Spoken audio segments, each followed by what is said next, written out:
Bienvenidos, señores, nuevamente a su podcast de negocios Pesos Pesados. Antes que nada, queremos dar las gracias a nuestros patrocinadores: Scotiabank, El Catador, Farmacia Los Hidalgos y Cartel. En Farmacia Los Hidalgos nos tomamos la atención muy en serio. Estamos junto a ti cuando y donde nos necesites, con atención experta y personalizada e implementando las mejores prácticas en cada uno de nuestros procesos. Atendemos cada detalle para que puedas atender lo más importante: tu bienestar y el de los que amas. Síguenos en Instagram, @Farmacia Los Hidalgos, y contáctanos al 809-541-4848. Farmacia Los Hidalgos. Atención farmacéutica confiable. Siempre que tengo una ocasión, ya sea en casa o con unos amigos, El Catador tiene un vino para eso. Voy a sus tiendas, lo pido por delivery o mi favorito, entro al catador.com y ahí puedo encontrar el vino correcto para ese momento. Es fácil encontrarlo porque siempre tienen una selección de temporada curada por sus expertos. Con ellos siempre tengo algo nuevo de que descubrir y eso me encanta. Sin importar que El Catador tiene un vino para eso. Señores, y recuerden que en Scotiabank pueden abrir su cuenta digital a través de Scotia en línea o a través del Scotia Caribbean App. Pueden abrir su cuenta de ahorros y crecer sus ahorros con hasta un 5.5% de interés anual, o abrir una cuenta corriente para transaccionar en el día a día con bajo costo. Cartel se consolida como líder en su área con la inclusión en su cartera de servicios de nuevas tecnologías para la creación de videos tridimensionales, ofreciendo a sus clientes con esto la capacidad de interactuar de una forma innovadora con todos sus consumidores. Con esto, Cartel demuestra su capacidad de mantenerse evolucionando como lo han hecho en los últimos 30 años, siendo actualmente líderes en multiformato a nivel nacional. Ya puedes encontrar en las 9 vallas de Cartel una campaña en curso donde se implementa esta nueva tecnología. Recuerden, señores, seguirnos a través de Spotify, Apple Podcast, en nuestras redes sociales, LinkedIn, TikTok e Instagram. Y recuerden que estamos también en YouTube. O sea que pueden suscribirse y activar las notificaciones para saber cada vez que sale un nuevo episodio. O sea que nada, señores. ¡Vamos arriba!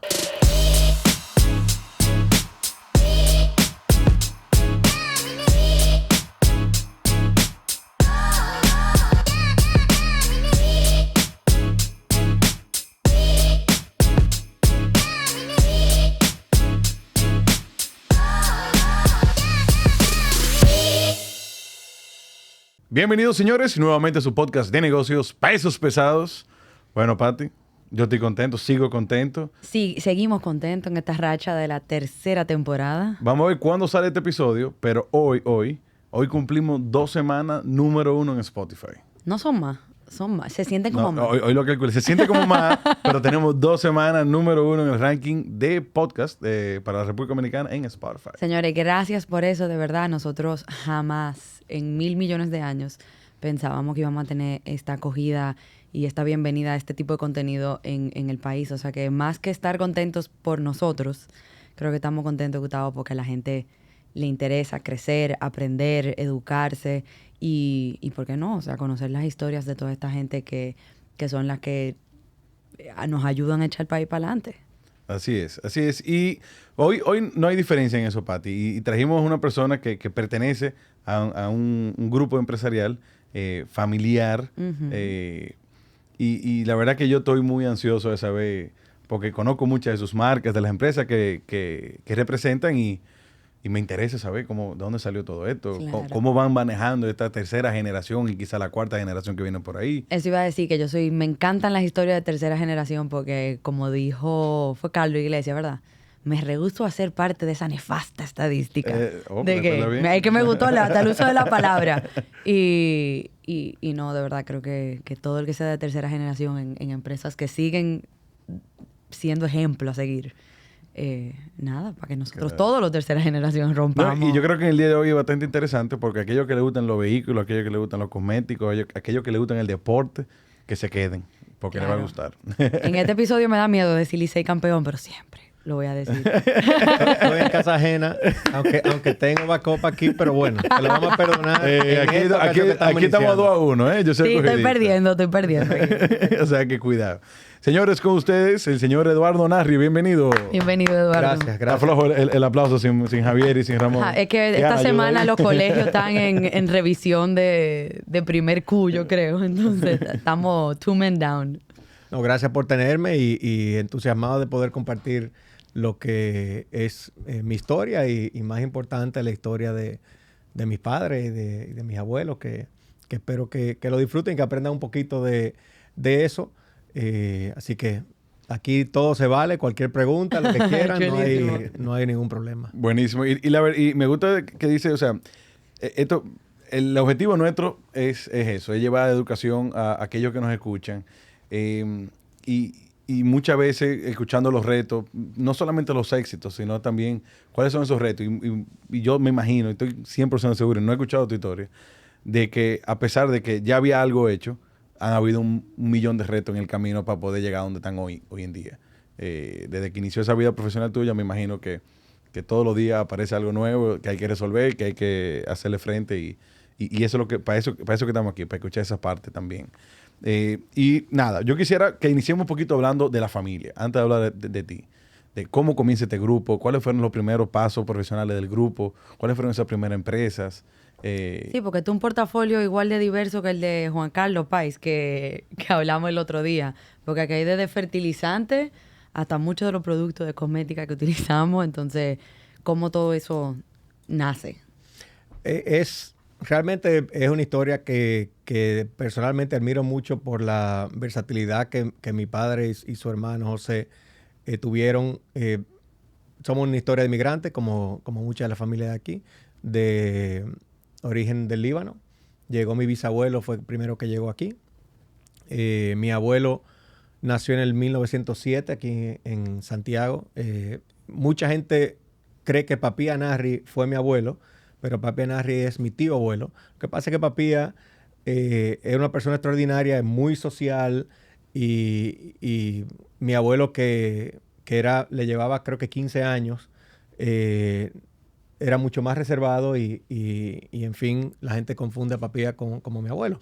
Pero mi abuelo José fue una persona extraordinaria, un fajado desde muy pequeño. Su papá, él era estudiante de medicina, era compañero de Joaquín Balaguer en los estudios. Su papá muere cuando él tiene 21 años, creo que le faltaban 6 meses para graduarse. Entonces tiene que vender sus libros, tiene que dejar todo porque su papá parece que dejó unas cuantas deudas y él tuvo que hacerle frente. Y hay una anécdota muy interesante que me hace mi papá, que mi bisabuela, Filomena, que tenía las argollas esas tradicionales árabes, mi abuelo llegaba a la casa y le decía, mamá, ¿y las argollas? Y ella le decía, bueno, mijo, te la estás comiendo. Ay, porque ellos realmente pasaron mucho trabajo. Mi abuelo empezó una de las cosas que aprendió a hacer de pequeño fue hacer camisas. Entonces empezó a hacer camisas, trabajó en una empresa que se llama M. González por un tiempo. Después logró montar su primera fábrica en el 1943, que se llamó La Algodonera. En su momento fue la empresa privada más grande del país a nivel de empleomanía, salvo de la manicera, que en momento de zafra pues, obviamente empleaba muchas más personas, pero tenía 400 y pico empleados. Pero él sí nació aquí entonces. Él nació aquí. Ok. Sí, él nació aquí y ahí se desarrolló. Una persona que trabajó hasta el último día. Lo recuerdo siempre que aún yo cuando venía de trabajar los veranos, siempre lo veía llegando temprano en la mañana, iba a todas las empresas y trabajó hasta el final, hasta que murió en los 98. Los Narri Acra, porque realmente la longevidad viene de la parte de los Acra, rinde mucho. Entonces él murió en los 98. Pero él fue una persona muy trabajadora, visionaria, como digo, trabajó toda la vida y tenía ese negocio de textil, pero que ya él veía de que la parte textil iba en decadencia en ese momento, empezaban el tema chino, etc. Y mi papá, que estudió ingeniería textil, cuando se graduó, se sorprendió de que mi abuelo nunca lo dejó entrar a la fábrica. Y le dice, papá, bueno, ¿y por qué? si eso fue lo que yo estudié. O sea, yo vengo entusiasmado, me preparé para eso. Y le dice, bueno, lo que pasa es que yo aquí tengo mi forma de hacer las cosas. Tú vas a querer venir con tu nueva tecnología, con todo lo nuevo, y yo no te voy a dejar hacer nada porque a mí me gusta hacer las cosas de cierta manera y tú te vas a frustrar. Así que mejor vamos a buscarte otra cosa que hacer. Ya él había hecho una inversión en Safari Motor, que era en su momento la representante de la Volkswagen, donde ya mi tío trabajaba. Y ahí empezó mi papá a trabajar en el área de repuestos, junto con su hermano, y lograron pues echar ese negocio hacia adelante y tuvieron mucho éxito. Después entró la marca Lada, que eran unos vehículos rusos. No sé si ustedes lo recuerdan, pero eran un vehículo que le decían el camión. Venían, muchos de ellos venían a veces sin aire, muchos venían que la ventana no funcionaba. Para tú doblar ese guía había que meterle el cuerpo entero. Pero ahí entonces se desarrolló ese negocio. Entonces, espérate, para ir yendo como con la cronología de los negocios. Primero, tu abuelo crea la algodonera. Ese fue el primer negocio, digamos que propio de la familia.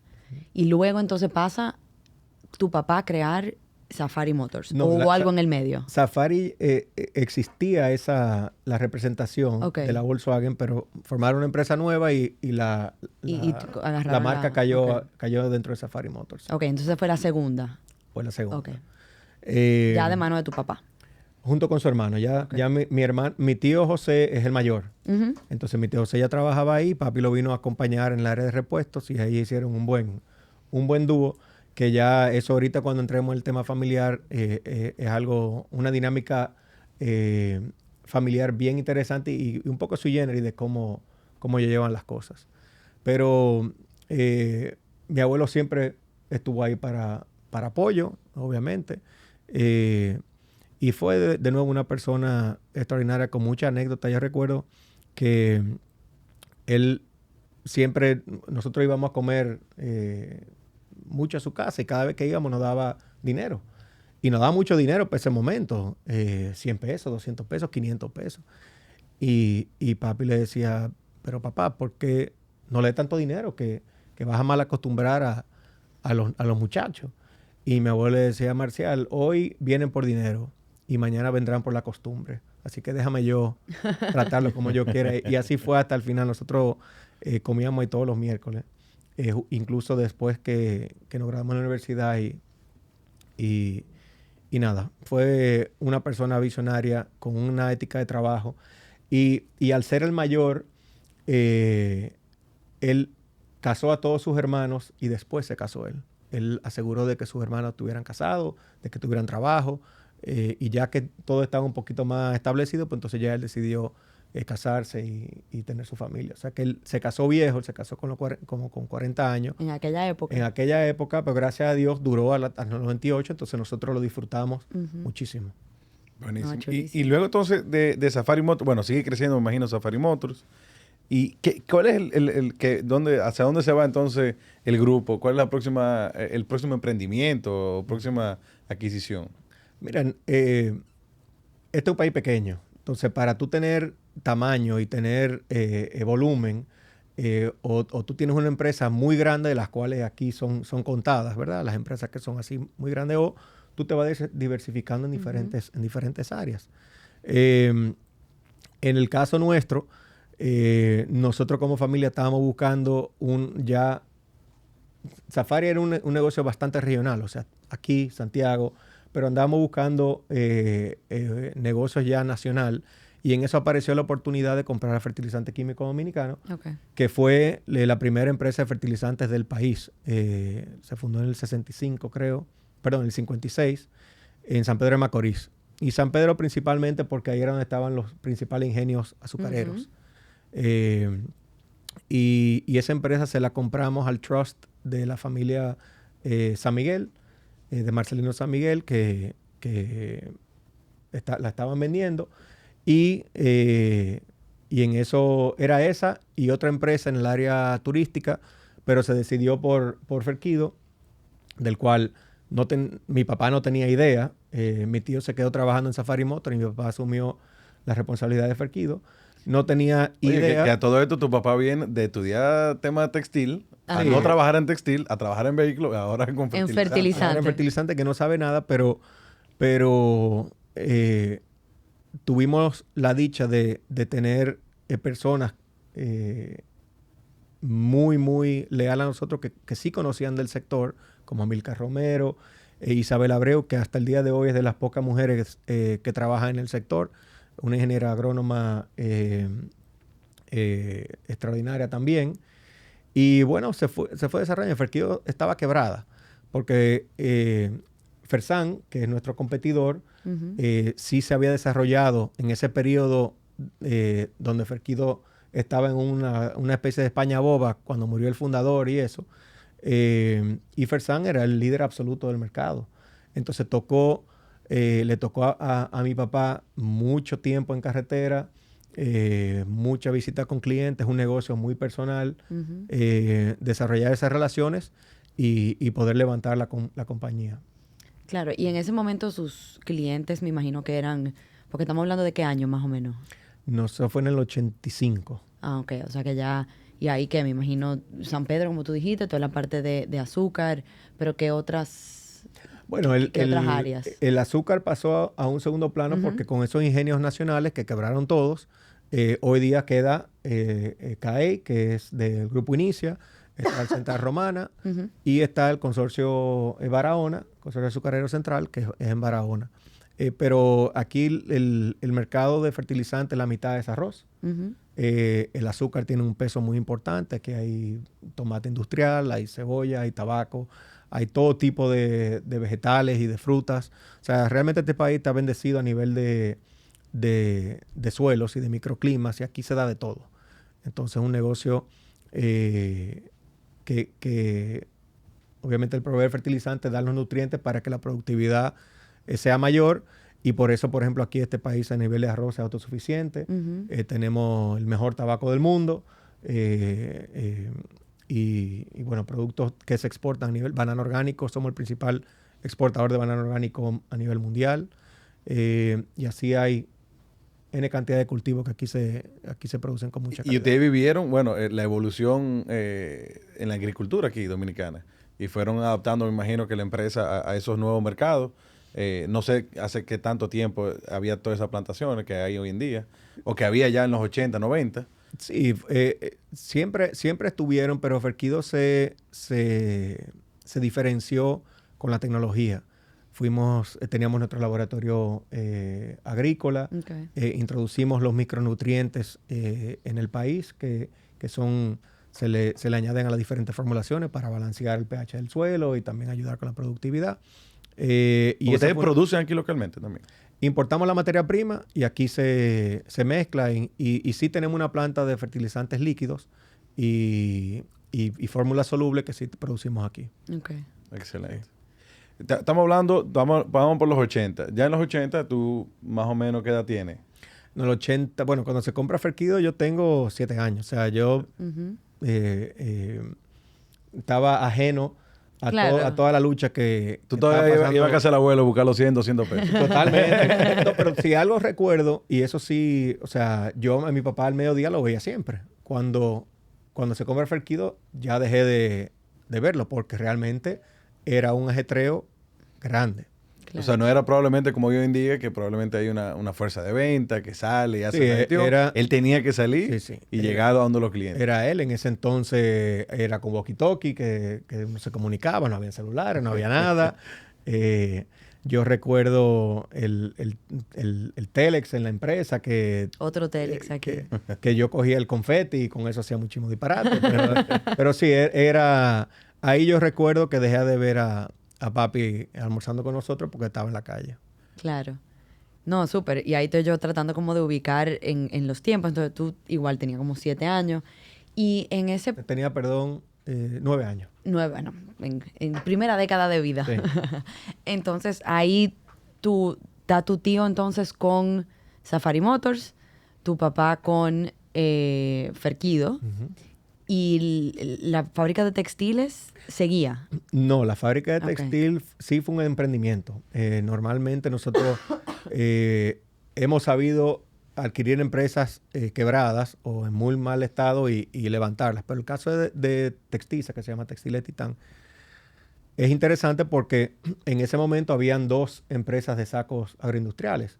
Una era Fersan, con saco agroindustrial, con su empresa de saco, y había otra que era quien nos suplía a nosotros.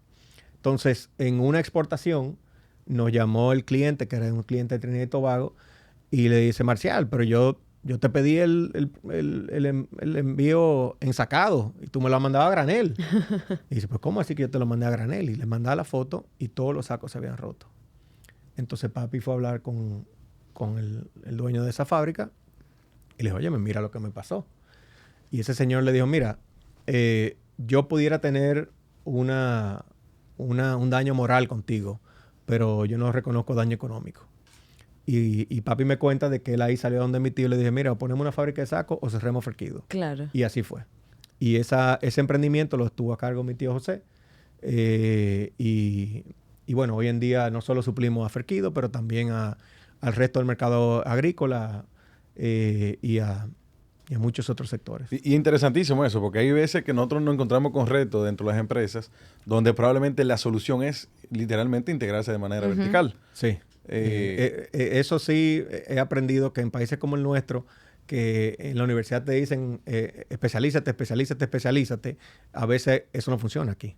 Y ese es un caso como eso. O sea, de nosotros no haber hecho esa inversión, quizás Ferquido no logra su posicionamiento que tiene hoy. No, y que clave que la verticalización no es solamente por un tema de beneficio, rentabilidad o un factor económico o financiero, sino al final es la calidad del producto. O sea, mi producto pierde calidad, pierde integridad porque mi cadena de valor no está completa o no está óptima. Y súper bien que las oportunidades de esa verticalización no necesariamente vienen por mayor rentabilidad, pudo haber sido más rentable luego, pero no necesariamente vienen por factores financieros o económicos, sino también para... Estratégico. Exacto. En caso de sobrevivencia. Exacto. Súper. Ahí hago la pregunta ahí porque me quedó ahí un huequito con la algodonera de tu abuelo.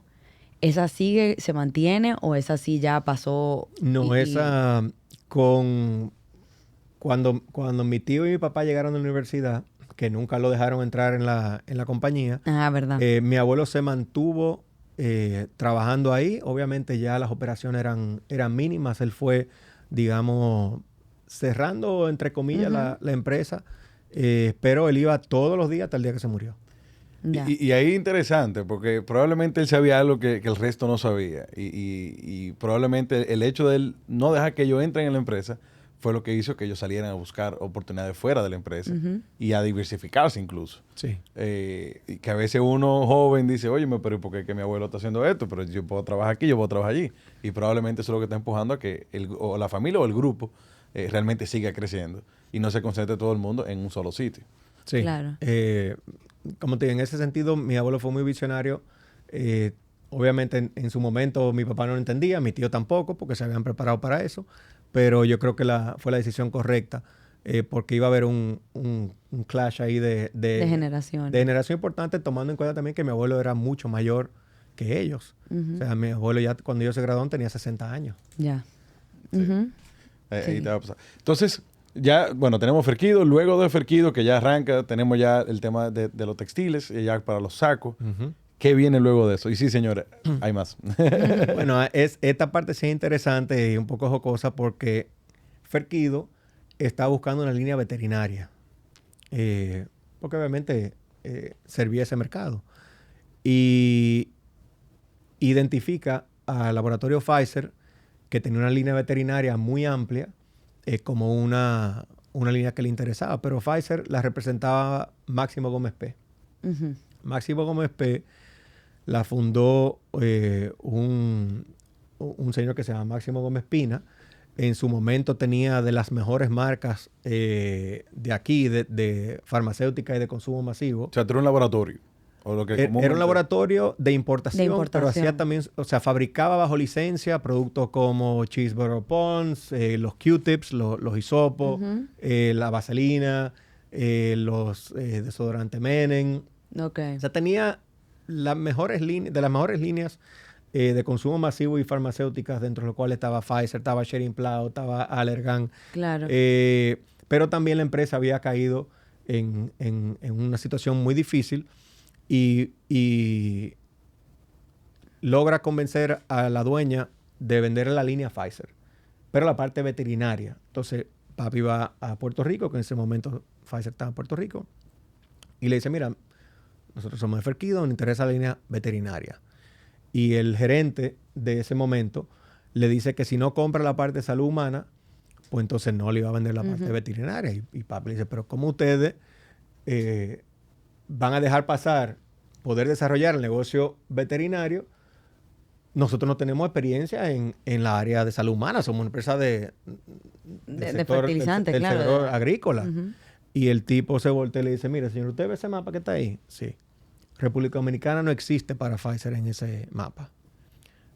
O sea que o es todo o nada. Entonces, digo que es jocoso porque, como ustedes saben, el negocio de visita médica son visitadores médicos que van a los médicos. Entonces, los visitadores médicos iban a hablar de Pfizer a los médicos con una tarjeta de fertilizante químico dominicano. ¿Pero de dónde? Y como a los 6 meses, entonces adquirimos la empresa Máximo SP completa. Eso fue como en el 91. Okay. Que se veía más bonito que fertilizante Ferquido ante los médicos. Sí, totalmente. Entonces ahí vino otra etapa de desarrollo. Igual, una empresa que tenía muchos problemas financieros, pero con unas líneas extraordinarias. Pero justo cuando compramos Gomep, que como digo, yo ahí trabajé todos los veranos en el almacén y entonces por eso está en mi corazón y es una de las que yo gerento hoy día. Pero ahí mismo Unilever compra a Chesebrough Bonds y de entrada el 30% de la venta de Máximo SP se fue. Porque Unilever aquí... Ya en manos de ustedes. Ya en manos de nosotros. Entonces hicimos un negocio contando con un volumen de venta que Unilever, que es parte de era parte de Grupo CID en ese momento. Se adueña de su marca. Se adueña de sus marcas y se nos va el 30% de la venta. Y bueno, toca entonces salir a buscar más líneas. Y en eso entró Dial, la marca Dial, que ustedes conocen, la marca Purex, los que tienen bebé saben del Purex Baby, los pañales Kiddies, que ha tenido un desarrollo espectacular en los últimos 15 años, y poco a poco entonces fuimos construyendo de nuevo esa compañía. Ahí te freno un poquito. Ya, bueno, dijiste que esa adquisición fue más o menos por el 91. ¿Tú en qué año te graduaste del colegio? Yo me gradué en el colegio en el 95 del colegio. Después me fui a la universidad y en el 99 me gradué de la universidad. ¿Pasó algo importante o muy grande dentro del 91 y 95? Bueno, ¿alguna adquisición o algo del 91 al 95? No. Entonces, ¿qué sucede con Eduardo cuando sale del colegio? ¿Dónde estudia? Ok. ¿Cómo inicia esa vida académica? Lo vamos a hacer cronológico full. Es un Okay, remix okay, que estamos okay. haciendo. Bueno, yo aquí el colegio tuve en el Nuevo Horizonte. Hasta hasta como el 90, 89, 90. Que entonces mi mamá me puso en un colegio evangélico porque ella es muy creyente, muy cristiana. Y honestamente eso no era... Lo tuyo. No era lo mío. En ese momento, a diferencia de hoy, muchos de mis amigos se iban a estudiar fuera. Y una gran cantidad de mis amigos se fueron fuera y yo les dije, papi, mira, me quiero ir, o me cambian de colegio o me voy. Entonces, papi, que estudió fuera y sabía de esa experiencia, entonces dice, bueno, vamos, si te quieres ir fuera, te vas fuera. ¿Lo dice fuera del bachillerato o la universidad? No, fuera en el bachillerato, o sea, fuera del país a estudiar bachillerato. Okay. Entonces, yo me fui a los 13 años. Temprano. Sí. Ok. A un colegio que se llama Avon Old Farms en Connecticut. Okay. Me encantó. Esto era un boarding school. Un boarding school de varones solamente. Okay. Me encantó. Yo soy, aunque no soy muy atlético, pero me encantan los deportes. Entonces, el colegio era reconocido por ser muy bueno a nivel de deportes. Tenía unas instalaciones de primera. Éramos campeones nacionales en fútbol, en lacrosse, de prep school, en hockey. Ujú. N cantidad de jugadores profesionales pasaron por ahí. O sea que fue una experiencia chulísima. Y junto conmigo, entonces, mi primo Alfredo, que ya se había ido de los 9 años. Él llegó en 10º y vivimos juntos el resto de high school. Y también varios amigos más estudiaron con nosotros. Aldo Pellice, Fernando Rainieri, en paz descanse, también estaba conmigo Daniel Caro. O sea que fue un momento muy chulo. Y como digo, muchos de mis amigos también estaban en colegios cerca. Entonces, cada vez que habían juegos entre colegios, pues entonces uno lo veía y nos juntamos después en Boston o lo que sea. Y fue la verdad que una experiencia muy chula. Qué chulo. Increíble. Y que con esa edad, digo, en bachillerato uno todavía sigue siendo joven. Uno cree que no, pero en ese Claro, momento, no. pero... Yo lloré todos los días de mi primer año, todos los días. Pero es que yo me lo imagino, es que yo no me, yo ahora, porque yo siempre he dicho, no, pero yo he vivido en varios países, yo soy como la pie caliente de mi familia, yo diría, la que siempre anda buscando cuál es la próxima ciudad. Pero ahora que tengo hijos, yo no me imagino de que mis hijas a los 9 años, tu primo fue que dijiste estaba a los 9, a los 9 años, sola. No. Bueno, a mí me mandaron a un campamento y a los 11 yo me lloré. Era un mes y lloré, creo que 3 semanas lloré. Yo tenía todo ese calendario de escritorio. Yo escribía a quién iba a llamar todos los días. Qué Con todo eso, locura. y mira que me encantaba el colegio, ¿eh? Ajá. Me encantaba, pero ¿Y No, cuando pero- te gradúas, regresas al país o te quedas estudiando ya me en los gradué Estados Unidos? y voy a Babson College en Massachusetts y ahí hago mi estudio universitario. Bueno, ya tú eres el tercero de Babson, me parece que viene aquí. Sí, han Jonathan. habido Tuvimos muchos Jonathan. americanos, No, digo, en peso pesado. Sí, sí. Jonathan fue de Babson. Ajá. Y me falta alguien. O Don Tico Martínez. Don Tico. Don Tico Exactamente. Martínez. De Farmacia de los Diarios. Sí, Ujú. sí. Fue Sí. sí, Babson. Y que es una de las Ah, universidades. y José Herrera. José Herrera también. Ujú. No, Babson. hay Bateando. mucho. Conmigo estuvieron, Fernando Rainieri, estuvo Fernando Queipo, estuvo Francesca Rainieri, estuvo Ana Grullón, estuvo Alberto Bonetti. Antes de mí, bueno, Un montón de gente. Y lo interesante de esa universidad es que fue de las primeras en trabajar el tema de emprendimiento y sigue siendo la número 1 en emprendimiento. Sí. Juan Michini estaba conmigo, José Miguel Bonetti fue a Babson, Don Gianni Vicini fue a Babson, creo que Don Rafaelito Perelló fue a Babson. O sea, realmente ellos han tenido un buen roster de dominicanos. De dominicanos, Sí. claro. ¿Y tú entonces qué estudiaste en Babson, perdón? En Babson, perdón, comí espagueti como tú el otro día. ¿Qué estudiaste en Babson? Fuiste por, obviamente, negocio, que es la especialidad de Babson, pero ¿por qué te fuiste? ¿No te fuiste a estudiar agronomía ni administración de la agricultura? Aprendió de su papá. Por eso. Tú sabes que mi papá siempre... A mí me gustaban los negocios, pero papi nunca me presionó a nada, porque él me decía, oye, ser empresario es lo más fácil. Porque, o sea, si tú quieres ser ingeniero, tienes que estudiar ingeniería. Un ingeniero puede ser un buen empresario, ahora un empresario no va a ser un buen ingeniero. Entonces, en ese sentido, él nunca me presionó, pero siempre me gustaba y me encantó Babson cuando la fui a visitar. Y estudié finanzas y economía. Ah, ok. Y a todo esto, entonces, cuando tú entras a la universidad, tenemos como grupo NARI, digamos, Safari Motors, Ferquido, no me acuerdo el nombre de la de los sacos, Textiles Titán. Textil Titán y Y Máximo Gómez P. ajá, Máximo Gómez P. Que todas Gómez, las que todo el mundo lo conoce como Gómez. Gómez. Ah, Gómez, exacto. Y todas las marcas. ¿Algo nuevo o todo eso estaba como status quo en lo que tú estabas en la universidad? Sí, si mal no recuerdo, eso estaba status quo y ya el segundo, digamos, crecimiento familiar pasó ya en el 2001, Ok. donde... 2001 o 2003. Que a todo esto ya tú acabaste tu universidad. Sí, ya acabé la universidad, creo que fue en el 2001. Ok. El 2001 se presenta la oportunidad de la Delta Comercial, Ok. que sin duda ha sido un gran catalizador para nosotros. Ujú.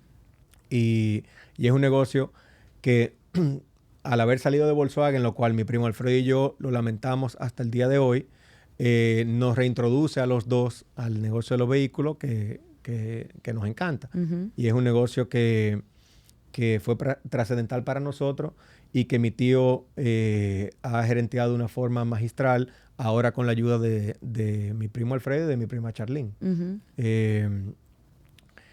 Y después también surgió la oportunidad de una inversión en el laboratorio de Dr. Collado, donde inicialmente hicimos una inversión por la mitad. Nosotros administramos y después se terminó adquiriendo la totalidad. Ahí ya tú sí estás dentro de la empresa. Ya yo estoy aquí y lo que es Collado y Sebastián, vamos a decir, vienen de la mano mía, que se la presenta a la familia. Sebastián también líder del mercado profesional, con una historia muy bonita de una emprendedora que también logró posicionar la marca donde este mercado era el principal mercado para ellos como empresa, que fue Daisy Rondón. Daisy, ¿no te acuerdas? Claro, Doña Daisy. Pero espérate, está Daisy, está Doña Daisy. Sí, Doña Daisy, realmente. Nosotros nos criamos pared con pared del salón Daisy de Gascue. Okay. Hasta mis 14 años. Sí, por eso que me suena. Claro. Si aquí hay una cultura de salón, esa señora realmente fue la madre de eso. Y ahí viene Van Inter. Entonces, Van Inter... Pero espera, antes de entrar en Van Inter, que es un capítulo, vamos a echar un chin para atrás. Entonces, tú, cuando sales de Babson, regresas. ¿Cómo fue tu regreso, tu entrada ya oficialmente a la empresa? Ya debe tener unos 7, 8 años fuera del país, me imagino, cuando regresas. 8 años. 8 años, exacto. Entonces, tú vuelves... tu papá tenía la misma filosofía de tu abuelo, de aquí no entra nadie, esta es mi forma de trabajo, o era otro approach, o sea, otra Era forma. otro approach total. Okay. Yo siempre fui buen estudiante y siempre fui muy responsable. Entonces, en ese sentido... Perdón, yo creo que esa es la primera vez que nosotros oímos eso. Muy buen estudiante y muy responsable. Sí, y lo digo muy honestamente, y creo que eso influyó a que me dieran, como quien dice, rienda suelta. Porque ahorita hablamos de la tercera generación. O sea, yo creo que la tercera generación tiene una doble responsabilidad. Una es custodiar lo que existe y no destruir valor. Y la otra es entonces ya dentro de algo un poco más grande, donde es más difícil crecer, ya generar más valor porque la familia se multiplica, no suma. O sea, al principio eran 2, ya después somos 10 primos y ahora somos N cantidad de nietos. Entonces, para poder mantener lo que hay, a veces el negocio tiene que crecer exponencialmente también y de nuevo, en países como este, muchas veces son vía adquisición, porque es un mercado limitado. Entonces, mi papá me dio la responsabilidad de la compañía. Realmente nunca... ¿Tú entras a Ferquido entonces? Yo entro a Gomep. A Gomep, ok. Sí, yo entro a Gomep y de nuevo, a nivel de custodiar, la empresa funcionaba, tenía todo, pero mi marca ahí fue entrar con más tecnología. O sea, los procesos eran muy manuales, los almacenes todavía ni siquiera tramería habían. O sea, ese fue, digamos, mi reto inicial de eso. Pero... Porque ¿cuántos SKUs podía manejar Gomep en ese momento?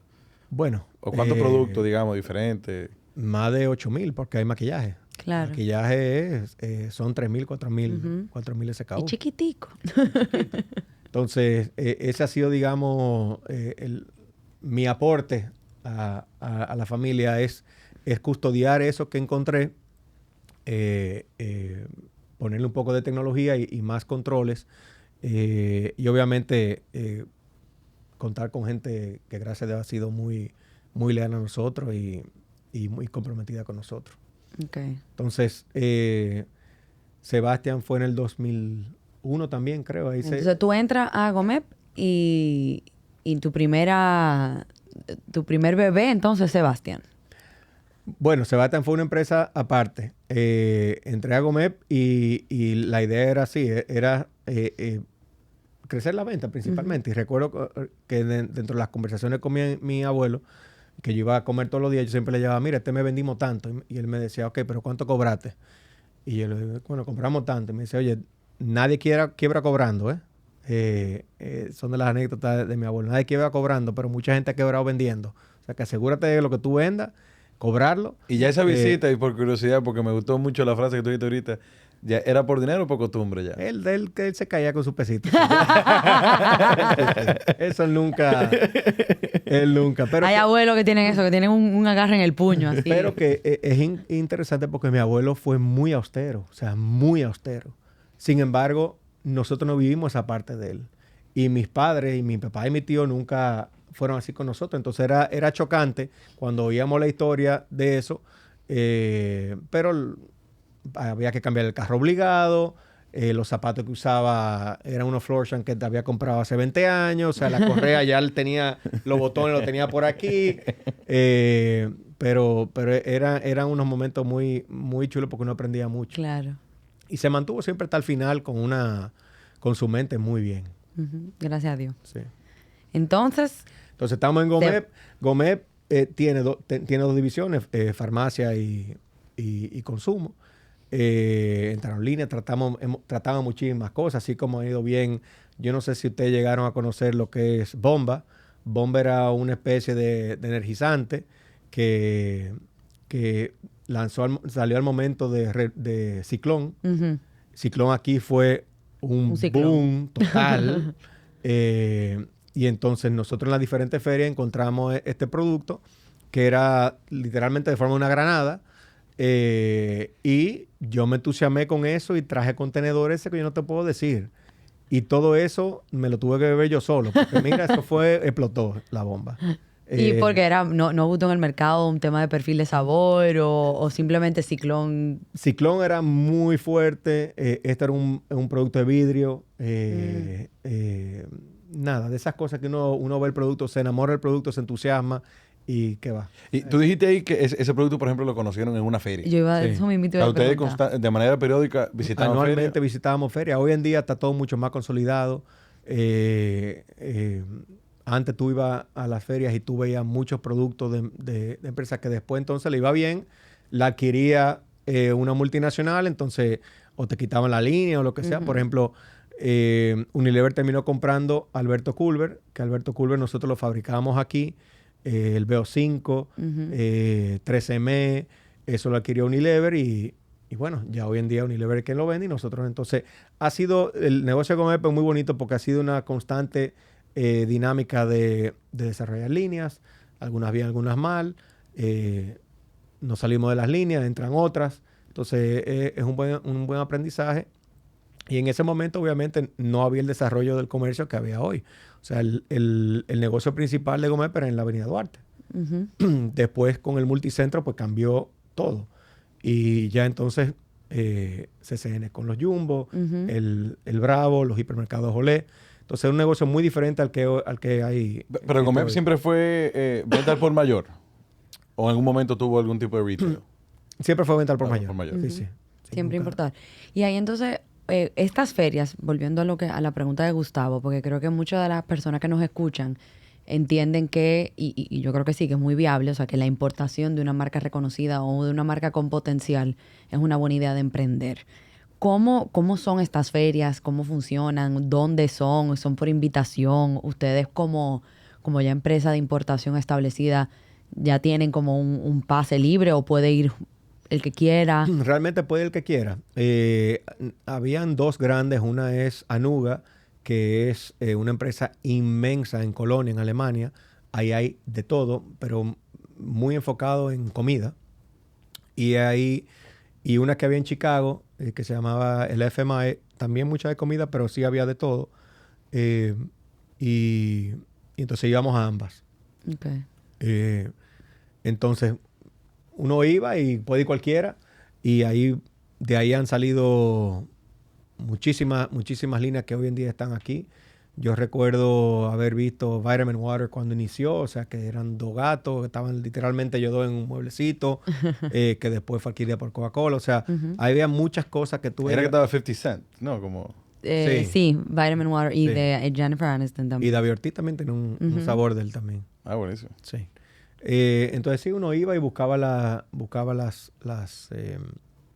marcas y te sentaba con ellos, negociaba y le presentaba tus credenciales y bueno, si firmaba un contrato, pues entonces ahí uno arrancaba de una vez. No, buenísimo. Y ya después ahí todo el tema de importación, registro sanitario y todo eso, ya ustedes lo manejan, me imagino que es súper fluido, pero más como en forma de educación para todo el mundo. Qué bueno que tú mencionas eso, porque nosotros en las 6 cápsulas que hicimos con OMG hablamos mucho de el marco legal y de cómo funciona el tema de importación, el tema de registro, el tema de todos los temas que el que quiere importar algo va a esos 6 episodios y va a tener un buen inicio ahí de su aventura. Sí, el proceso ha mejorado muchísimo. Y obviamente, como tiende a pasar, de muy poca, no regulación, porque la regulación siempre ha existido, pero de muchos años de quizás no, la autoridad no ejercer el cumplimiento de eso, pasamos entonces a un proceso donde sí se ejercía y obviamente hay que siempre caerle atrás. Pero el proceso ha mejorado mucho, es un proceso, primero, que te protege a ti como importador, porque obviamente hay un proceso donde aquí no puede entrar lo que sea, protege mucho al consumidor, porque el consumidor también sabe de que hay una entidad que está velando porque lo que dice, digamos, el pote es lo que contiene el producto. Entonces, es algo necesario que siempre se puede simplificar más, claro, pero necesario. Principalmente, digamos, en el tema de salud humana. Sí, donde sí es muy estricto y donde las autoridades hacen muy buen trabajo. Claro, eso es todo con salud pública y todo eso. Súper. Baninter. Bueno, lo que pasa, Baninter pasa, nosotros empezando con Sebastián. Con Sebastián, con la Delta y con Collado, con los 3. Cuando tú hablas de Baninter, tú hablas de la crisis de ese momento. De la crisis de ese momento. Si a eso le sumas que Baninter era socio del 50% de la Delta cuando nosotros lo adquirimos. Wow. Entonces, en ese momento, imagínate, el dólar se va del 18 al 60. Lo vivimos. Los vehículos se van de 200 unidades, que eran las proyecciones mensuales, a 50.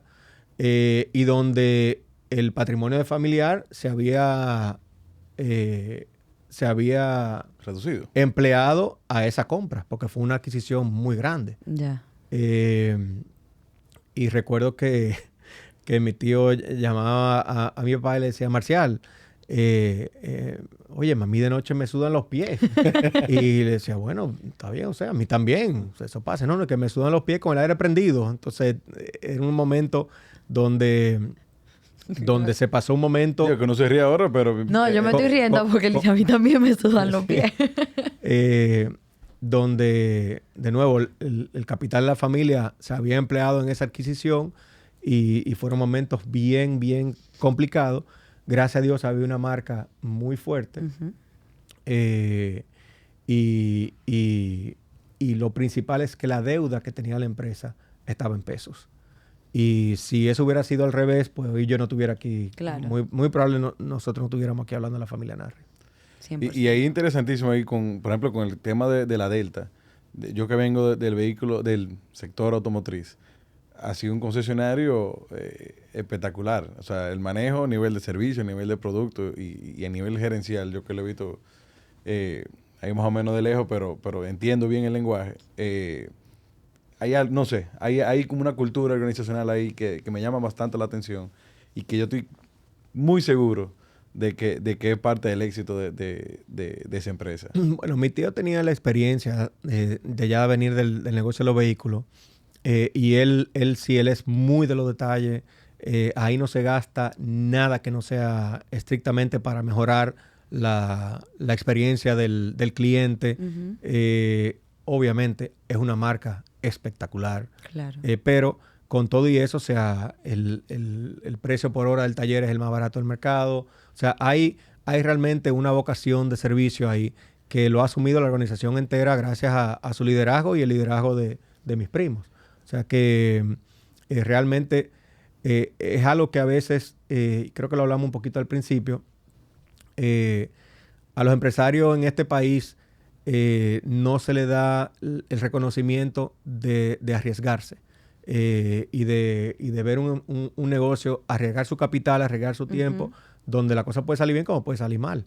En este caso, gracias a Dios, salió bien, gracias a la dedicación de mi tío. Y se arriesga incluso la estabilidad familiar, la estabilidad personal. Porque... No, y la salud física y mental. O sea, nosotros hemos tenido, creo que todos los pesos pesados que han pasado por aquí de una manera u otra, tú estás poniendo ese bienestar tuyo y esa tranquilidad en el borde por crecer, en muchos casos por crear más empleo, por ser empresario. Sí, y es algo que el podcast es tan bueno por eso, porque da la oportunidad a que la gente oiga el inicio, que muchas veces la gente lo que ve es el producto final, pero no sabe lo que pasó en ese interín, donde estoy seguro que la gran mayoría de la gente que aquí no nació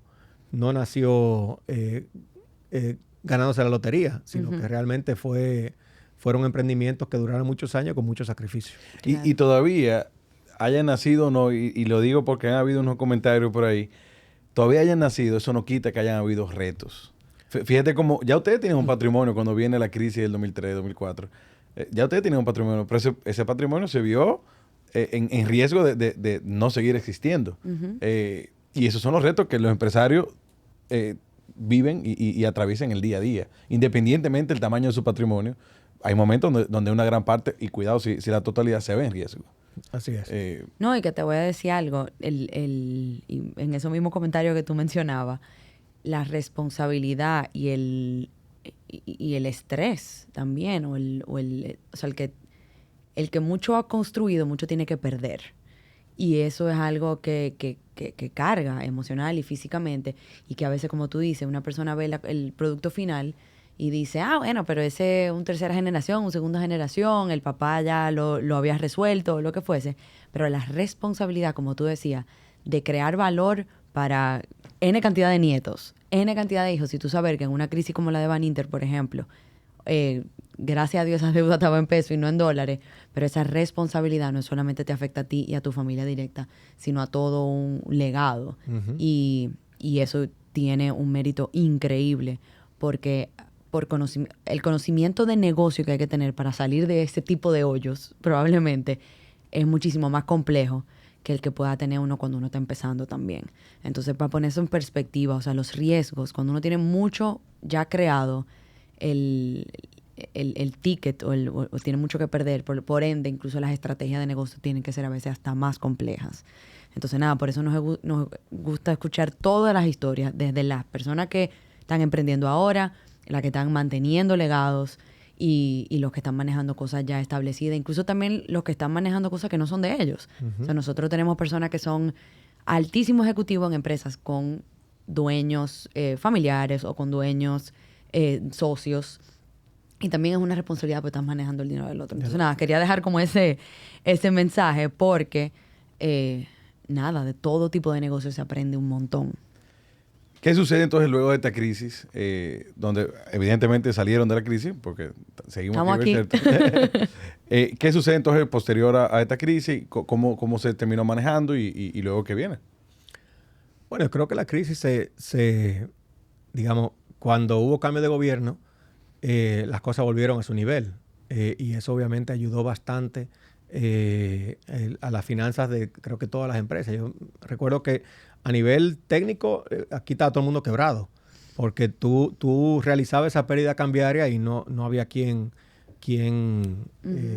aguantara eso. En ese sentido, nosotros como grupo le debemos mucho al Banco Popular, que siempre nos dio la mano, siempre confió en que era algo del momento, que no era un tema más estructural de mal manejo de la compañía ni nada, sino que era algo que envolvía a todo el mundo. Y eso estaremos siempre muy, muy agradecidos por ese apoyo. Que siempre con todo y todo tú necesitas a alguien que te dé la mano. Claro. Y entonces ya obviamente hubo cambio de gobierno. Aquí el país realmente tuvo un desarrollo muy bueno. Y en el 2009 yo siempre he sido medio freco. Yo estaba en la directiva de la Asociación Nacional de Jóvenes Empresarios y me enteré de que el Escogido lo estaban vendiendo. Entonces, junto conmigo en la directiva estaba Ricardo Bonetti y le digo, Ricky, mira, si me enteré de esto, si existe la posibilidad, me gustaría participar. Y ¿Somos escogiditas de chiquito? Somos escogiditas de chiquito. ¿O fue una oportunidad de negocio? En mi caso sí. En mi caso de mi socio no, que voy a entrar en eso ahora. Pero entonces, nada, se lo comento, lo dejo así. Y Mercasí, que creo que ya era Mercasí en ese entonces, es cliente de Ferquido, porque yo tengo un negocio de palma africana al cual nosotros le suplimos. Indupalma, algo así, ¿no? Induspalma. Y Antonio Hurtado, que era, creo que el director financiero, era con quien papi negociaba los fertilizantes, lo llamo un día y a almorzar, y con él estaba José Miguel, a quien yo no conocía porque él es mayor que yo, y le dice, mira, ¿ustedes quieren participar? Y yo fuñí. Al final la familia lo aprobó y así es como nosotros entramos entonces en el negocio del béisbol, del cual me ha dado más que 4 campeonatos en ese tiempo, pero una tú sabes que tú tienes amigos de toda la vida, ¿verdad? Bueno, pues José Miguel es un amigo mío, entre comillas, reciente, pero una amistad del cual más que el equipo, eso es lo que valoro. Y una oportunidad para mí de hacer algo yo. Claro. Y no dentro del entorno del empresarial familiar, sino ya realmente... porque el escogido entonces es aparte. No, el escogido como familia, estamos en la familia Mercasí con sus socios, está la familia Vicini y nosotros, aunque es un negocio familiar, pero quien se encarga de eso soy yo. Ya. Entonces, es una... Vamos a decir, es una forma de que me conozcan, más por ser el hijo de Marcial, aunque él dice que él es el papá de Eduardo. Que yo lo relajo de que en el play él es el papá de Eduardo y en el resto yo soy el hijo de Marcial. Claro. Entonces, nada, es a lo que realmente... No, pero no dijiste cuál era el socio que no era El socio José Miguel, liceísta, fue liceísta, ya no, obviamente. Él es once liceísta, siempre liceísta. No, créeme. O sea, lo convertiste. Él se convirtió él solo. Porque ese sí él es mucho más fanático y mucho más competitivo que yo. Ya. No, y cuéntame, aquí yo creo que ya no me aguanto, no puedo. Iba a decir, bueno, vamos a hablar de negocio, pero como yo soy sumamente pelotera, o sea, no te puedo explicar. Entonces, cuéntame un poquito, incluso ahora mismo, la razón por la que te pregunte, porque yo ahora estoy preparando los planes de publicidad de Google para la temporada invernal. Porque obviamente para nosotros lo que somos marqueteros, publicistas, etcétera, es digamos que el Super Bowl de nosotros, ¿verdad? El momento del año de comunicar. Pero más allá como fanática, y cuéntame un poquito de ese proceso, o sea, compraron o armaron todo lo que fue el escogido, que cuando ustedes entraron al panorama, tengo que admitir que ya eran un rival digno y un contrincante. Bueno, cuando compramos el escogido era el hazme reír. Por eso, que cuando ustedes llegaron, cambiaron el escenario. ¿Cuáles fueron las estrategias que ustedes utilizaron? Porque, y creo que mucho de lo que hemos ido a la universidad para negocio y eso, siempre te ponen un pep talk de deporte, que si es el pep talk de Any Given Sunday o algo así. ¿Cuáles fueron las estrategias que pudiéramos, tú sabes, solapar de negocio y de levantar un equipo de deporte? Son varias. Primero, Moisés Alou. Vamos a estar claros. Moisés Alou realmente dio una hora de legitimidad. Obviamente una persona súper exitosa, una persona exitosa a nivel personal, a nivel de béisbol, una persona con una educación increíble. Me da como que un tipo serio. Muy serio. Muy vecino serio. De Gustavo. Y obviamente muy respetado. Sí. Porque cuando jugaba entregado, pero era una persona muy recta. Uh-huh. Entonces, esa contratación la hizo José Miguel porque era muy amigo. Y de nuevo, con el escogido, siguiendo el patrón, un negocio, digamos, caído, una fanaticada caída. Desmoralizada. Quizá te pasa, pero muchos de los padres de mis amigos son escogidistas. Pero los hijos, a ningún muchacho le gusta perder. Y no le gusta llegar al colegio para que le den cuerda. A mí se cambiaron. Yo tuve el punto de cambiarme incluso. No, Gustavo era bien pirata porque él era enclosetado. Él era escogidista enclosetado. Imagínate tú, si la última vez que habían ganado fue en los 22, yo nunca lo había visto ganar. Yo veía a todo el mundo venía aquí a la Lincoln a celebrar y yo no podía celebrar. Y dije, bueno, yo voy a celebrar por lo menos cuando gane otro. Hasta que llegaron ustedes. Sí. Entonces, obviamente una marca muy tradicional que allá a nivel mercadológico se rescató el rombo, se estandarizó el rombo, aunque sí hemos hecho muchas iniciativas a nivel mercadológico, pero hay cosas que no cambian. El rombo, por ejemplo, no cambia.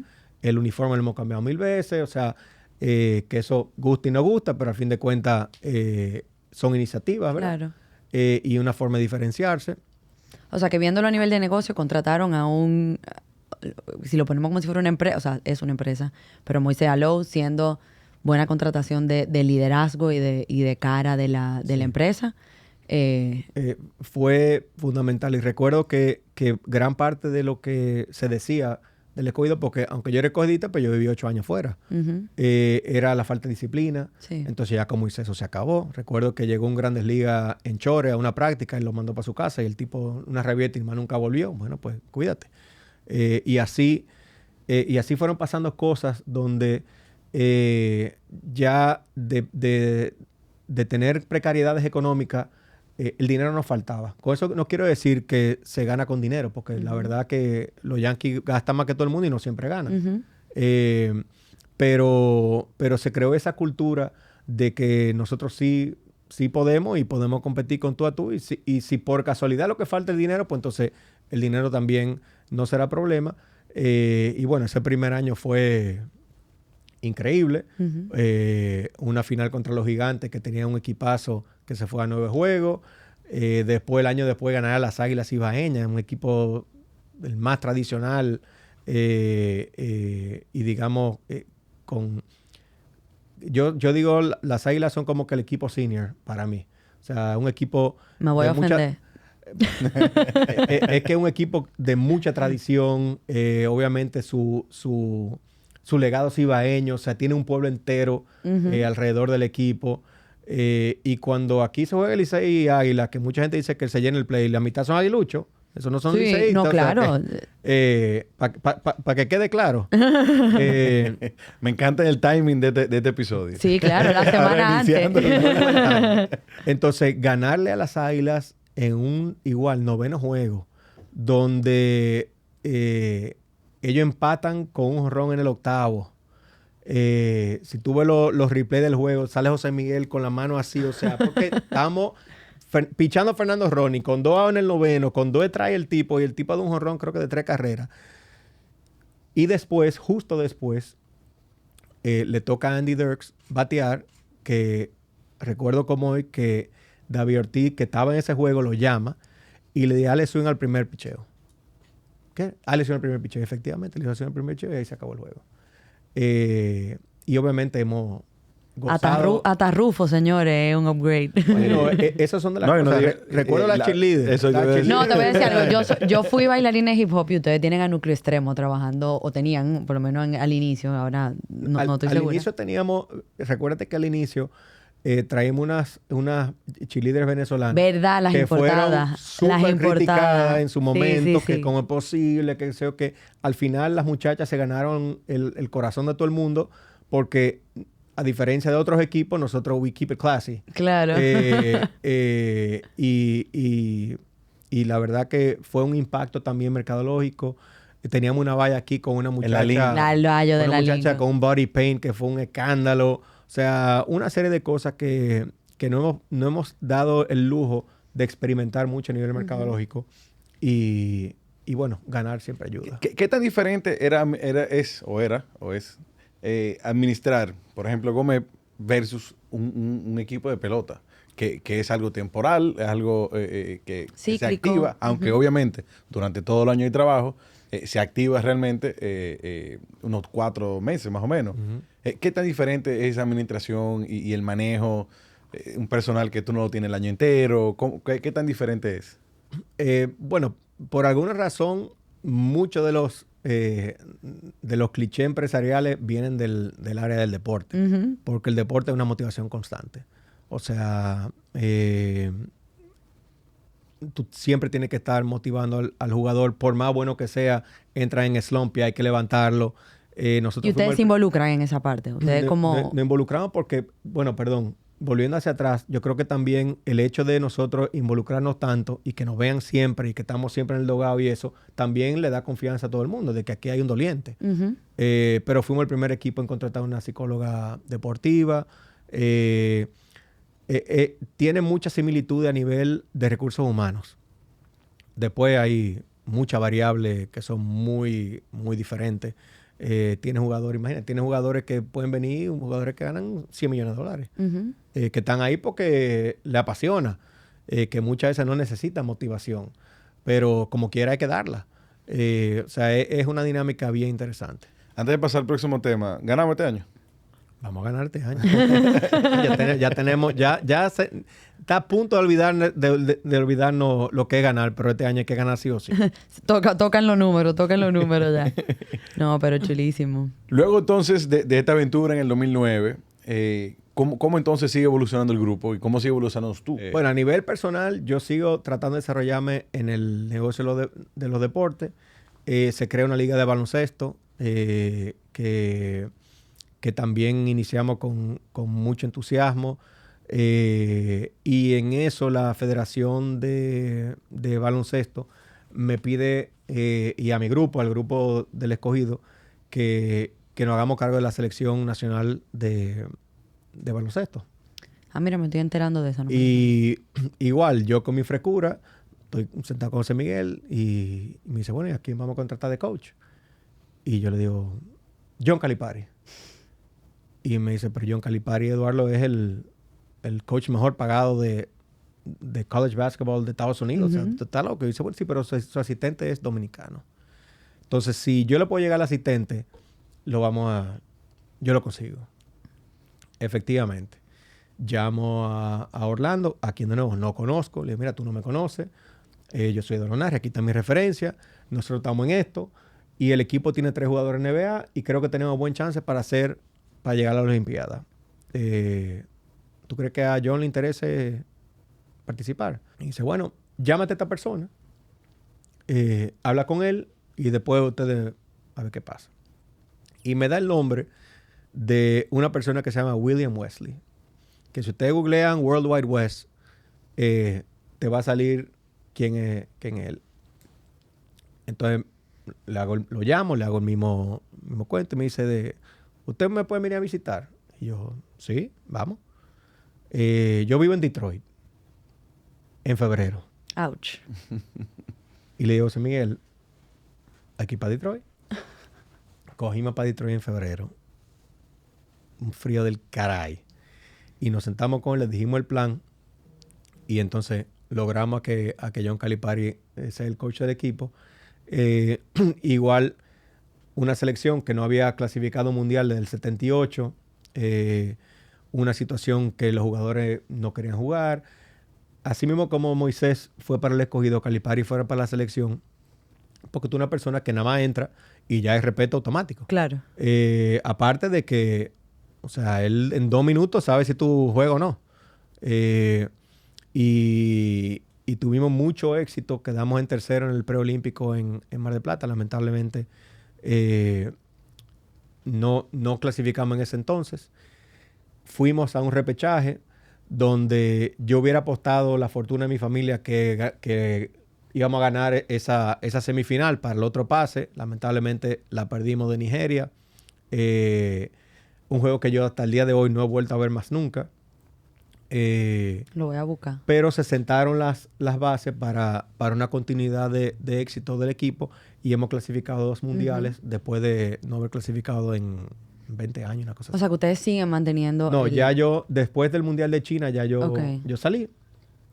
Pero igual me quedó la satisfacción de haber cumplido con el equipo y con el país de darle éxito. Y éxito que en el primer Mundial logramos pasar a un segundo round, cosa que nunca había pasado. Y perdimos de Eslovenia, quedamos número 13 del mundo. Y en la segunda vez le ganamos con un equipo netamente dominicano sin ningún NBA. Le ganamos a un equipo de Alemania que tenía 3 NBA para pasar una segunda ronda que también fue escandaloso y nada, ahí quedó eso. Entonces ya salgo de baloncesto y ahora estamos dedicados de nuevo a la pelota. Chulísimo. Y ahí te voy a hacer una pregunta que no necesariamente... Bueno, sí, pongámosla alineada como las tendencias a nivel de mercado, a nivel de consumo y lo que fuese, comparándolo con un medio, con un producto, lo que sea. Yo, como fanática empedernida de la pelota, digo que una de mis preocupaciones con las próximas generaciones es que hay un rumor por ahí de que el béisbol cada vez tiene menos fanaticada. Que, primero, ¿qué tú piensas de eso? Y cómo ustedes como equipo escogido pudieran estar atacando eso, porque al final del día, si hay menos fanaticada, hay menos negocio a nivel de equipo, porque al final del día todo esto también se traduce a ser un negocio. ¿Cómo es algo, tú estás de acuerdo con esa opinión? De que es verdad que hay menos fanáticos ahora con las nuevas generaciones, y si sí, entonces, ¿qué están haciendo ustedes como para darle la vuelta? Yo leí una estadística ayer o antes de ayer de que MLB tuvo, creo que el 97% de los fanáticos del 2019, que había sido, creo que, años récord. Entonces ya, obviamente la pandemia tuvo su efecto, pero ya los números están subiendo. Béisbol, lo que sí tiene un problema es de tiempo, que ellos han estado tratando de atacar. Que no me gusta, pero hay que hacerlo. Hay que hacerlo porque realmente es cierto que, y más en esta pelota, donde hay tantos cambios de lanzadores, que tú te puedes pasar 4 horas en un estadio. Un estadio en el de aquí muy precario, que ya hay que cambiarlo obligado como país beisbolero, o sea, no podemos dar el lujo de tener ese estadio. En un entorno que pudiera usar mejor iluminación, donde en las afueras, en las áreas del estadio le construyeron un estadio de boxeo que realmente no se usa, que le quita parqueo. Entonces, acortar los juegos creo que es importante. Pero yo no creo de que realmente la fanaticada vaya disminuyendo. De hecho, si tú te fijas, hoy en día la gente ¿de qué habla hoy día? De Pujols, de Aaron Judge, de los playoffs. Obviamente los Dodgers están ahí, los Yankees están ahí. O sea que yo no creo que el béisbol esté en esa crisis que se quiere vender. Aquí sí, como te digo, tenemos una situación de instalación que no ayuda a esa experiencia. Y te fijas, en Estados Unidos, la mayor parte de los estadios se han ido renovando. Sí. Y con eso, obviamente, es una experiencia familiar. Yo sigo pensando que el béisbol aquí está para todo nivel de precio. Tú tienes un precio asequible, tienes precios más caros. En Estados Unidos el fanático no va todos los días al play. No. Realmente es una experiencia familiar. O sea, yo voy hoy a ver con mi familia este juego. Después quizá voy en un mes. Aquí... En un destino turístico. O sea, voy a Nueva York, tengo que ir a Yankee Stadium, tengo que ir a Yankee Stadium. Y el estadio realmente te da esa experiencia. Aquí tenemos... El estadio es clave para nosotros aquí realmente. O sea, que por ahí hay ¿Quién planes. es el dueño del estadio? ¿El Estado? El Estado es dueño del estadio. Las tierras creo que son del Bandex. Y eso, de una forma u otra, hay que buscar la vuelta, realmente. Ok. No, buenísimo. Estamos full de acuerdo. Miren el éxito que tuvimos con el juego de MLB. Fue el fin de semana antes de que cerraran el país entero. Y recuerdo, porque fui yo que lo organicé,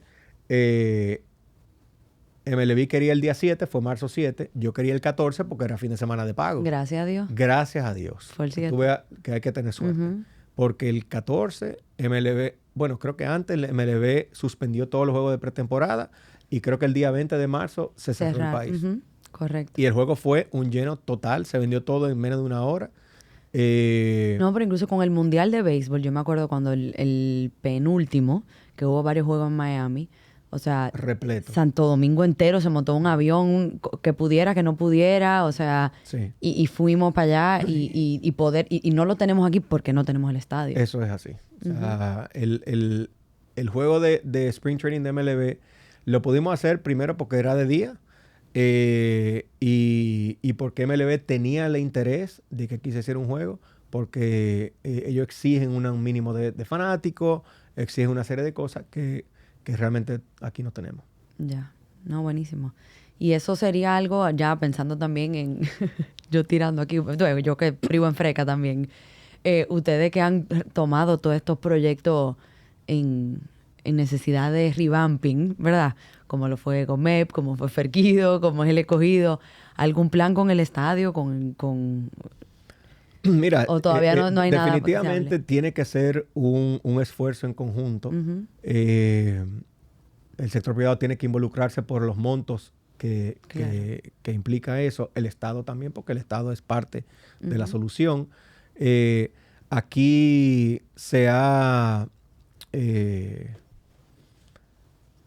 buscando la palabra en español. Se ha como vilified. Villanizado. Villanizado. No sé si esa palabra Sí, existe, pero así fue que la traduje. Las alianzas público-privadas, yo creo que eso es un error. Yo creo que en todas las áreas donde hay equipos deportivos, los gobiernos, en el caso de Estados Unidos, estatales y de ciudades participan. Y lo que hay que tener es cuentas transparentes y mucha rendición de cuentas. Y todo tiene que ser claro. Pero tiene que ser una solución en conjunta con las organizaciones gubernamentales que sean y el sector privado, porque de lo contrario yo no veo cómo un gobierno puede hacerlo solo. Claro. No, nosotros aquí somos muy propulsores de las alianzas público-privadas y por ahí va la pregunta. Sí, de nuevo, yo creo que... Y hay casos de éxito incluso. Sí, claro. Hay casos de éxito y también eso es una percepción de que todo el que hace negocio con el gobierno está engañando al gobierno. Y no es así. No es así. Y eso creo que nos toca a nosotros cambiar esa percepción. No, buenísimo. Yo soy la primera que está ahí y que, vamos. ¿Qué tenemos hoy en día? ¿Cuáles son los próximos planes dentro tanto de grupo como tuyo, como persona y liderando estas marcas que has venido liderando? ¿Qué diferencia hay digamos, que estamos en los 2010, 2012, 2014, a hoy en día? Y quizás incluso hablar un poquito de la pandemia, que me imagino que como a todos hubo un impacto. Sí, los últimos años han sido de consolidación. Nosotros hemos consolidado, formamos una compañía de distribución que le distribuye a Collado, a Gomep y a Sebastián. Igual mucha tecnología. Todos los picking de unidades está robotizado. O sea, tú una empresa de logística. Una empresa de logística que originalmente la concebimos para nosotros y para terceros, pero hemos crecido y realmente no hemos quedado solamente dando el servicio a nosotros. Hace de consolidación de esa parte. También a nivel de empresas hemos consolidado oficinas, hemos consolidado posiciones, hemos consolidado producción. Porque, ¿Y eso que haciendo shared services? O sea, una oficina de servicio compartido y... Bueno, sí. O sea, a nivel de razón social existen todavía, pero todo el back office es combinado. Finanzas, contabilidad, recursos humanos, tecnología. Y ese ha sido un proyecto de muchos años. Instalamos SAP en las empresas, hemos instalado reportería mucho más avanzada, y eso es algo que siempre está ongoing. La pandemia para algunos sectores nuestros, nosotros estamos en 3 sectores principales, en la parte agrícola, estamos en la parte de vehículos y en la parte de salud humana y consumo masivo. Para algunos sectores fue muy bueno, y para otros, como el maquillaje, fueron caídas de un 60-70%. Claro. Que más o menos ha retornado ya a sus volúmenes del 2019. Todavía estamos un poco rezagados, pero poco a poco vamos subiendo. A nivel de salud, pues tú te imaginarás que fue un momento bueno, malo porque a nadie le gusta que pasen esas cosas. De hecho, yo recuerdo que nosotros teníamos un cliente mayorista que era un grupo de compra en Santiago. Y todos los diciembre nos juntábamos a cenar. Entonces, estamos ahí, que sé yo qué. Y digo yo, bueno, señores, salud. Y me interrumpe. Y uno dice, no, espera. ¿Y qué pasó? No queremos que nadie se muera, pero tampoco que tenga salud. Porque si hay salud, se nos va el negocio. Entonces, es una forma un poco cruel de ver el negocio de cada quien. Pero sí, o sea, el negocio de salud. Y la seguridad social aquí también transformó ese negocio y fue parte de la apuesta que hicimos en su momento con el laboratorio Dr. Collado, porque si bien teníamos un área de importación muy fuerte, nos hacía falta esa parte de fabricación local, Claro. donde hoy día tenemos un laboratorio aprobado por la FDA, una serie de productos cardiológicos muy reconocidos y una imagen de calidad de ¿Y laboratorio. por qué tú mencionas la seguridad social ahí? Bueno, porque ya al haber seguridad social, pues la capacidad de compra de cada quien Claro, mayor. se multiplicó. No, qué bueno que tú lo digas, porque hay unos temas bastante calientes ahí con varias sociedades y varios Bueno, colegios. yo dejaré que tú convoques a ese sector y que ellos hablen. Aprovechar para No. mencionar el tema, nada más. Y que quede ahí grabado, qué bueno. Ok, antes de irnos, y de verdad que nos sentimos súper honrados de haberte tenido aquí. Y hay tiempo para seguir hablando, tranquilo. Nosotros, sí, antes de irnos, queremos un consejo y queremos un libro o una serie o un podcast, lo que sea, que ayude a aquellos que anden buscando mejorar, que anden buscando crecer, aquellos emprendedores también que quieran motivarse, por ejemplo, a vivir una de estas aventuras que ya tú has tenido la oportunidad de vivir y de sufrir y de gozar. A nivel de lectura, yo creo que de las biografías se aprende mucho. Y hay, bueno, cantidad de personajes que te pueden inspirar. A mí me encanta mucho la historia de la Guerra Civil Americana. Entonces, todo lo que tenga que ver con Lincoln, con ese periodo, me fascina. Hay una serie de PBS que se llama The Civil War, que es espectacular, de Ken Burns. Y hay un libro de la Guerra Civil que se llama The Killer Angels, que es una novela histórica que también es un libro bellísimo. ¿Qué estoy leyendo ahora mismo? Ahora estoy leyendo un libro que se llama The End of the World is Just the Beginning. Y habla del periodo de bonanza que ha tenido el mundo en los últimos 40 años con la globalización hasta el momento que estamos ahora, donde aparentemente todo eso se va a revertir. Yo creo que lo acabo de empezar, pero creo que es un buen patrón para ver qué pudiera pasar. Si te gustan, también me acabo de leer uno que me recomendó papi, que se llama The Spy and the Traitor, que es una historia real de un espía de la KGB que se pasa al Servicio Secreto Británico. Fascinante. Eso es lo que estoy leyendo. De podcast, yo realmente no soy muy de podcast, menos este. Tranquilo, somos una industria en crecimiento.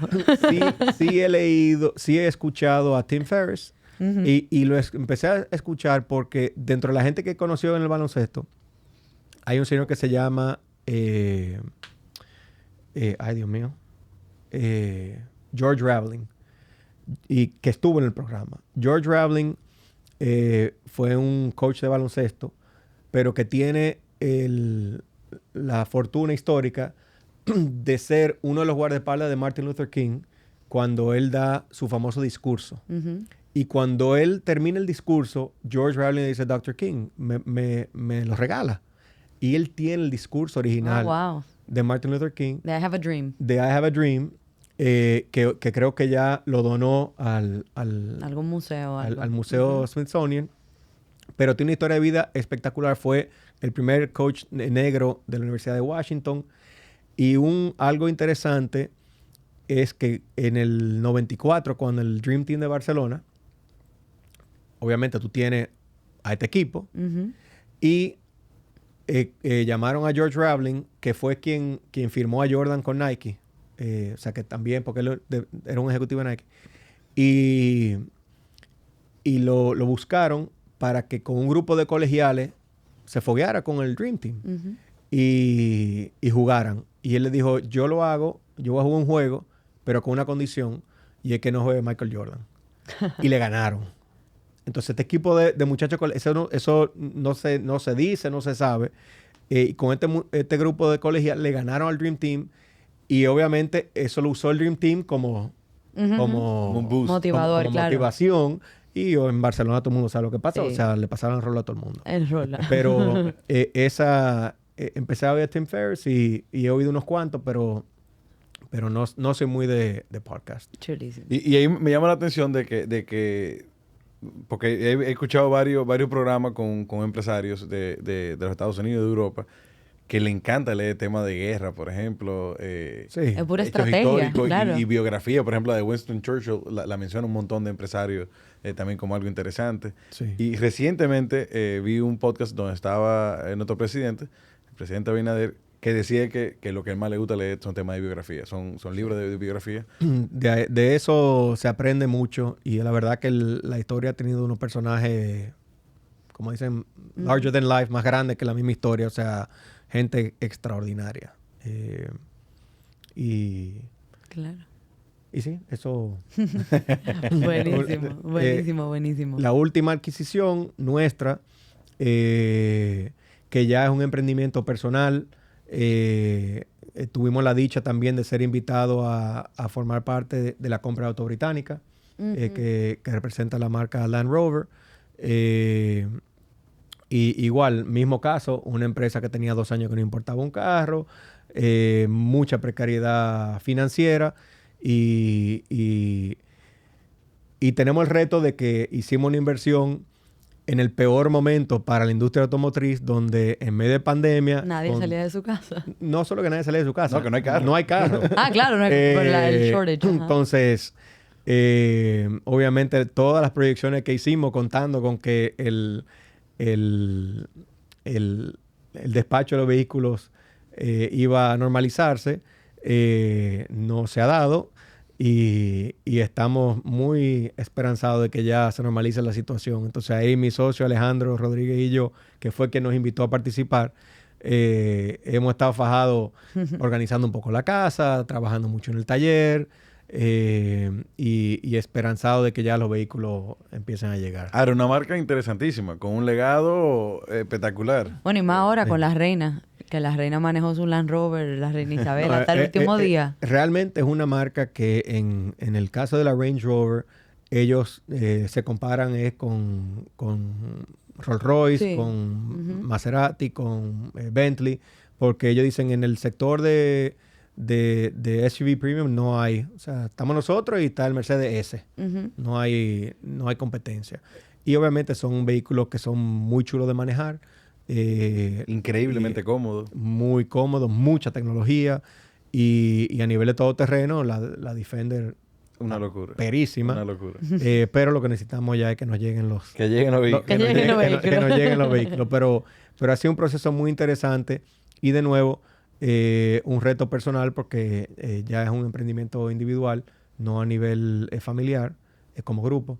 Entonces estamos muy entusiasmados. No, y de verdad que a nivel regional, yo me consta que una marca que tiene un muy buen arrastre en Aquí otros también. países. Aquí también. Aquí- En su momento Sí. se vendían muy bien. Lo que pasa es que la empresa cayó en una situación financiera grave y obviamente no había con qué traer carros. Entonces ya eso es lo que hemos tratado de solucionar. Nada más nos faltan los carros. Claro. Importante, es importante. Un detallito. Un detalle. Y yo me imagino que hay mucha gente esperando de que lleguen los vehículos y que entre también esa cultura de servicio que ustedes ya han logrado perfeccionar, digamos, en la Delta Comercial, Sí. como familia.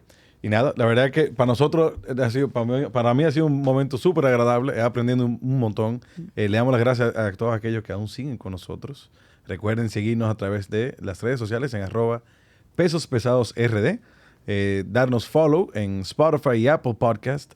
Y ahora que estamos en YouTube, suscribirse a nuestro canal de YouTube y activar las notificaciones para saber cuándo Enseña salga la campanita. un ¿Dónde que está? nuevo... Por aquí. Ya, no, ponlo por aquí la campanita. Activar la campanita y nada, señores. Recuerden que ustedes son el equipo de producción nuestro y esperamos que nos sigan criticando como... Que se han activado las críticas, pero eso es porque estamos creciendo. Constructivas. Porque estamos creciendo, pero buenísimo. No, y Que ahí, sigan. como son demasiadas marcas, porque yo estaba haciendo mi research y son muchísimas, entren, googleen Empresas Narri y ahí van a encontrar como 200 marcas que ustedes las conocen y las quieren y las adoran muchísimo. Y síganlo todos ellos también. Entonces ustedes tienen Maybelline. Yo me voy a ir por el lado de las mujeres. Bueno, a nivel de consumo masivo, Maybelline, NYX, Vogue, CeraVe, Garnier, Redken. Ujú. En Sebastian, Davines. En Sebastian tenemos Sebastian, Davines, OPI, Guino, Bodyography. Ujú. Están las marcas, bueno, las marcas Dr. Collado, Fortimal, Borazol, Clásico. Janet, Pero Fortimal yo creo que es una marca país. Sí, sí, sí. Berrón Constanza. Berrón. Berrón. El Berrón. Una marca también, el alcohol del cirujano, Ujú. que en media pandemia fuimos la única empresa que se quedó con alcohol. O sea, han sido unos años interesantes.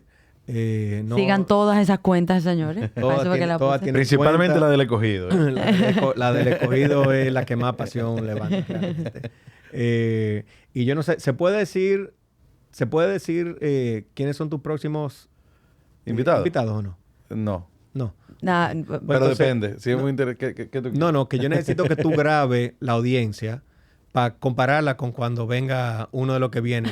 Para yo poder echar un un poquito. no, pero vamos vainillo, arriba. eso Sí, me sí, gusta, sí. esta Vamos arriba, competencia vamos entre arriba. pesos pesados. Me gusta, me Necesito gusta. que tú lo grabes y después. No, y después antes, hablamos. de irme voy a decir algo que yo nunca he dicho al público, pero si yo no fuera liceísta, yo fuera escogidita porque capital es capital. Entonces, de verdad que... Oye, tu papá y tu hermano son escogiditos. Sí, pero por la capital y la cosa. tú sabes. No, y por mi papá, pero no, de verdad, muchísimas gracias también por venir. Ha sido súper chulo, o sea, una conversación súper diversa y que creo que va a Y no hacía agregar falta la muchísimo. parte de deporte. No hacía falta 100%. definitivamente la parte de deporte. Estamos aquí convenciéndolo a ver si podemos traer unos pesos pesados. Señores, nos vemos en la próxima. Eduardo, muchísimas gracias. Y gracias a ustedes, señores. Gracias. Bye, bye. Gracias a ustedes.